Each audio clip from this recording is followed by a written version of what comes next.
இந்த வீடியோல power பிஐல tool டிப்னா என்ன, அந்த டூல் டிப்ல எப்படி ஒரு சார்ட்டை கிரியேட் பண்றதுன்னு டீட்டெயிலா பார்க்க போறோம். So let start. So hi guys, என் பேர் ரித்திகா. இந்த வீடியோவில் நம்ம என்ன பார்க்க போகிறோம் அப்படின்னா power BI tool tip. Okay, so அந்த டூல் டிப்பை எப்படிலாம் கஸ்டமைஸ் பண்ணலாம் அப்படிங்கிறத தான் இந்த வீடியோவில் பார்க்க போகிறோம். ஸோ அதில் மோஸ்ட்டாக இப்போ டூல் டிப் அப்படின்னு எடுத்தோம் அப்படின்னாலே அதில் என்ன இருக்கும் அப்படின்னா டெக்ஸ்ட்டு தான் இருக்கும். ஃபுல்லாக டெக்ஸ்ட்டு, எவ்வளோ ப்ராஃபிட் வந்திருக்கு, எவ்வளோ சேல்ஸ் இருக்குது அப்படிங்கிற டெக்ஸ்ட்டு தான் இருக்கும். ஆனால் நம்ம இன்றைக்கி என்ன பண்ண போகிறோம் அப்படின்னா அந்த டூல் டிப்பில் இன்னொரு சார்ட்டை இன்சர்ட் பண்ணுறது எப்படி அப்படிங்கிறத பார்க்க போகிறோம். ஓகேவா? ஸோ அதுக்காக நான் ஃபஸ்ட்டு ஒரு பார் சார்ட் க்ரியேட் பண்ணிக்கிறேன். ஸோ எனக்கு தேவையான டேட்டாஸை நான் முன்னாடியே இம்போர்ட் பண்ணிட்டேன். ஸோ சேல்ஸ் டேட்டா எடுத்திருக்கேன் நான். ஸோ அதுக்கு நான் முன்னாடியே அதை இன்சர்ட் பண்ணிட்டேன் அப்படிங்கிறதுனால டேரெக்டாக நான் என்ன பண்ண போகிறேன் அப்படின்னா என்னோடய வேல்யூஸை 1 செகண்ட் ரிமூவ் பண்ணியாச்சு. ஓகேவா? ஸோ இந்த பார் சார்ட்டில் நான் என்ன ஆட் பண்ண போகிறேன் அப்படின்னா கேட்டகரி வைஸ் சேல்ஸ் பார்க்க போகிறேன். ஸோ அதனால் என்னோடய எக்ஸ் ஆக்சஸில் கேட்டகரியும் என்னோடய ஒய் ஆக்சஸ்லேயும் சேல்ஸையும் கொடுத்து கம்பேர் பண்ண போகிறேன். ஓகேவா? ஸோ இதில் ஹையஸ்ட் சேல்ஸ் வந்து எனக்கு டெக்னாலஜி தான் இருக்குது. ஓகேவா? ஸோ இது மட்டும் இல்லாமல் எப்படி வந்து எனக்கு டெக்னாலஜி வந்து ப்ராஃபிட் ப்ரொவைட் பண்ணுது, ஒரு ரீஜியன்லேயும் எப்படி வந்து ப்ராஃபிட் ப்ரொவைட் பண்ணுது அப்படிங்கிறதையும் நான் இதிலேயே உங்களுக்கு ஷோ பண்ண போகிறேன். ஆனால் டெக்ஸ்ட் ஃபார்மேட்டில் இல்லை, இன்னொரு சார்ட்டில்.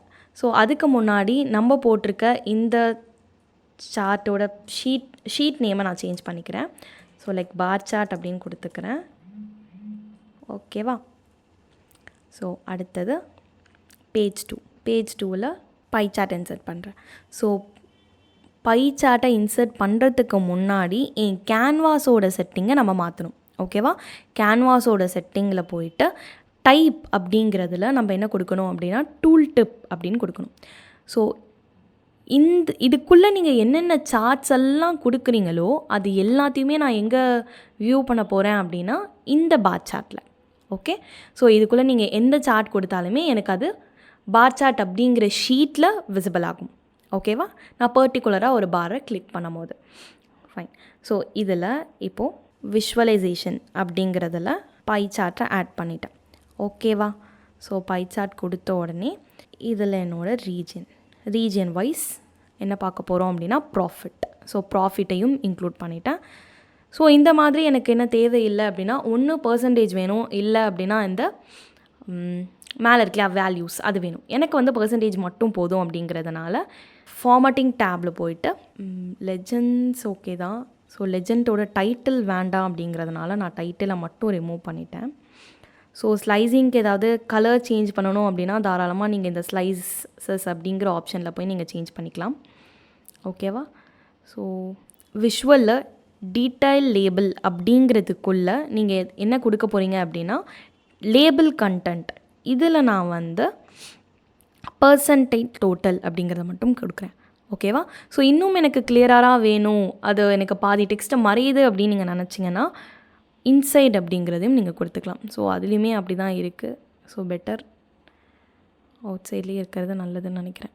வெறும் இதை மட்டும் இருந்தால் போதும் அப்படிங்கிறதுனால இதை மட்டும் கொடுத்துட்டு எந்த அளவுக்கு எனக்கு பை சார்ட் சைஸ் இருக்கணுமோ அதை மட்டும் நான் கொஞ்சம் சேஞ்ச் பண்ணிக்கிறேன்.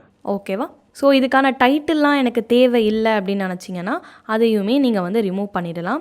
ஏன்னா அதுவும் கொஞ்சம் ஸ்பேஸ் எனக்கு வந்து எடுக்கிற மாதிரி இருக்குது. ஸோ அதனால் நான் டைட்டிலையுமே ரிமூவ் பண்ணிட்டேன். ஸோ எஃபெக்ட்ஸில் வேணும் அப்படின்னா நீங்கள் எஃபெக்ட்ஸில் எது வேணாலும் கொடுத்துக்கலாம். Okay, transparency, visual border, shadow வேணுமா ஷேடோ, ஸோ இந்த மாதிரி எது வேணும்னாலும் நீங்கள் கொடுத்துக்கலாம்.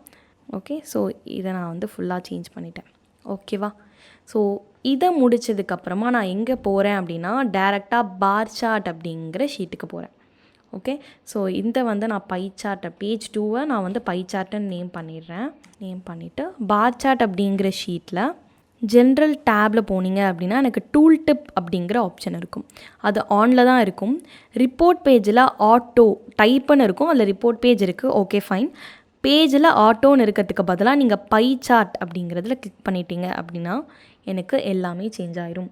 ஸோ இப்போது இதில் நான் ஓவர் பண்ணேன் அப்படின்னா எனக்கு என்ன தெரியும் அப்படின்னா என்னோடய pie chart. Okay, so technology அப்படிங்கிறது எவ்வளோ லைக் டெக்னாலஜி அப்படிங்கிறது எவ்வளோ ப்ராஃபிட்டை எனக்கு ப்ரொவைட் பண்ணியிருக்கு அந்த பர்டிகுலர் ரீஜியனில் அப்படிங்கிறது எனக்கு இங்கே ஷோ ஆகும். ஓகேவா, இங்கே ஹோவர் பண்ணும்போது. ஸோ டோட்டலாக 30% வந்து வெஸ்ட்லேயும் 32% ஈஸ்ட்லேயும் அது ப்ராஃபிட் கொடுத்துருக்கு. ஸோ ஹையஸ்ட்டுன்னு பார்க்கும்போது நம்மளுக்கு ஈஸ்ட் ரீஜியன் தான். அதே மாதிரி ஃபர்னிச்சரில் பார்த்தீங்க அப்படின்னா அதிகமாகவே எனக்கு எந்த இடத்துல ப்ராஃபிட் நான் கெயின் பண்ணியிருக்கேன் அப்படின்னா வெஸ்ட் ரீஜியனில். ஓகே, அண்ட் ஆஃபீஸ் அப்ளையன்சஸில் பார்க்கும்போதும் எனக்கு வெஸ்ட் ரீஜியன் தான் அதிகமான ப்ராஃபிட்டை கொடுத்துருக்கு ஆஃபீஸ் அப்ளையன்சஸில். ஸோ இந்த மாதிரி தான் நம்ம என்ன பண்ணணும் அப்படின்னா நம்மளோட டூல் டிப்பில் நம்மளுக்கு என்ன சார்ட் வேணும்னாலும் இன்சர்ட் பண்ண முடியும். ஸோ இதில் பை சார்ட் அப்படிங்கிறது மட்டும் இல்லாமல் எனக்கு கார்ட் வியூ வேணும் அப்படின்னு நினச்சிங்கன்னா ஸோ இதை நான் அப்படியே வந்து என்ன பண்ணுறேன், கொஞ்சம் ஸ்மால் பண்ணிக்கிறேன். இதுலேயுமே எனக்கு வந்து கிளியராக தான் தெரியுது. ஸோ இது வரைக்கும் அப்படியே வச்சுட்டு கீழே எனக்கு தேவையான card view, so card view கொடுக்கறதுனாலும் நம்ம என்ன பண்ணலாம், கொடுத்துக்கலாம். ஸோ இவ்வளோ போக வேண்டாம், இதுக்குள்ளே தான் எனக்கு என்னோடய சார்ட்ஸ் இருக்கணும், அந்த லைன்ஸ்குள்ளே தான் எனக்கு சார்ட்ஸ் இருக்கணும். ஸோ கார்டில் டோட்டலாக எவ்வளோ ப்ராஃபிட் வந்திருக்கு அப்படிங்கிறத நான் இன்சர்ட் பண்ண போகிறேன். ஸோ டோட்டலாக இவ்வளோ ப்ராஃபிட் எனக்கு வந்திருக்கு, சம் ஆஃப் த ப்ராஃபிட் எனக்கு இவ்வளோ. ஸோ ஃபார்மட் பெயிண்டர் அப்படிங்கிறத யூஸ் பண்ணி இதுக்கும் நான் கொஞ்சம் ஃபார்மட்டிங் பண்ணிக்கிறேன். ஓகேவா, ஸோ டோட்டலாக இவ்வளோ 286.40K அப்படிங்கிற ப்ராஃபிட்லேருந்து எனக்கு எவ்வளோ ஈச் கான்ட்ரிபியூட் பண்ணியிருக்கு ஸ்பெசிஃபிக்கான ரீஜன்ஸில் அப்படிங்கிறத நம்ம பார்த்துடலாம்.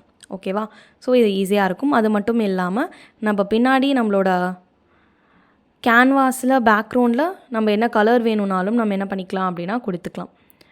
ஸோ இதில் நான் வந்து லைட்டாக இந்த கலர், ஸோ டிரான்ஸ்பரன்சி அப்படின்னு இருக்கிறத கொஞ்சம் கம்மி பண்ணிட்டீங்க அப்படின்னா நல்லாயிருக்கும். ஓகேவா, ஸோ கலரும் கொடுத்தாச்சு. ஸோ இப்போ நான் பார் சார்ட்டுக்கு போய் என்னோடய மவுஸை ஹோவர் பண்ணேன் அப்படின்னா எனக்கு இந்த 2 சார்ட்ஸ் விசிபிள் ஆக போகுது. ஸோ நம்ம அங்கே பார்த்தது 280 சம்திங். ஸோ இந்த இடத்துல 145.5K மட்டுமே நம்மளுக்கு எங்கே இருந்து ப்ராஃபிட் வருது அப்படின்னா டெக்னாலஜிலேருந்து வருது. ஸோ ஒன்லி 18K மட்டும்தான் நம்மளுக்கு ஃபர்னிச்சர் ப்ரொவைட் பண்ணுது. ஓகே, பேலன்ஸ் இருக்க 122 அப்படிங்கிறது எனக்கு ஆஃபீஸ் அப்ளையன்சஸ்லேருந்து வருது. ஓகேவா, ஸோ இந்த மாதிரி நம்மளுக்கு தேவையான கஸ்டமைசேஷன்ஸ் எல்லாமே நம்ம பண்ணிக்கலாம். தேங்க்யூ. இந்த வீடியோ உங்களுக்கு அண்டர்ஸ்டாண்டாக இருக்கும் அப்படின்னு நான் நம்புகிறேன். தொடர்ந்து டேட்டா அனலிட்டிக்ஸ் ரிலேட்டடாக நிறைய வீடியோஸ் நாங்கள் ஃபியூச்சரில் அப்லோட் பண்ண போகிறோம். அதெல்லாம் நீங்கள் பார்க்குறதுக்கு BTreeயை மறக்காமல் சப்ஸ்கிரைப் பண்ணிக்கோங்க. தேங்க்யூ.